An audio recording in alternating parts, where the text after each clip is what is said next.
প্রিয় দেশবাসী, আপনাদের আনন্দের সাথে জানাচ্ছি, আজকে আমাদের এই রোমিও যদি অনশন করতে করতে মৃত্যুবরণ করে, মৃত্যুর পরে অন্ত্যেষ্টিক্রিয়ার জন্যে যেসব ব্যবস্থা থাকা প্রয়োজন আমরা তার ব্যবস্থা করেছি এবং করছি। ইতিমধ্যে সালাম খাটিয়ে আনার জন্য চলে গেছে। আমার এই টেলিফিল্মের নাম হচ্ছে লেগে থাকো রোমিও। আমি রোমিওর ভূমিকায় অভিনয় করছি। সাজ্জাদ সুমনের ডিরেকশনে কাজটি চলছে। অলরেডি আমরা সেকেন্ডের কাজ করছি, আরও একটা দিন বাকি আছে কাজে। চরিত্রটা পুরোপুরি রোমিওর চরিত্রই।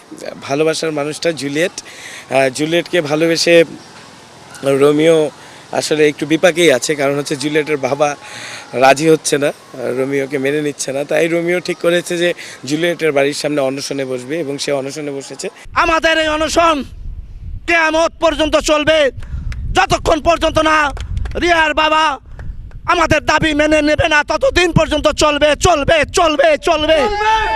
এটাতে আমরা শুরু করেছি গল্পটা অনেক মজা দিয়ে, এবং ছেলেটা মেয়েটার প্রেমে পড়ে এবং বাবা সেটা মেনে নেয় না। তার বড় ভাই ফারুক আহমেদ সেটা তাকে বুদ্ধি দেয় মিশু সাব্বিরকে যে তুমি এরকম একটা বাড়ির সামনে অনশন করো, এবং সেটা অনেক অনেক করে মজা করে একটা অনশন হয়, ব্যান্ড দল আসে, সেটা বাবা খুব বিরক্ত হয়।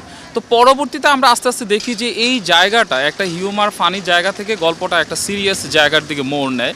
আজকে যদি রোমিও মারা যায় তাহলে রিয়ার বাপ তোর খবর আছে, তোর খবর কইলে ছাড়বো আমি।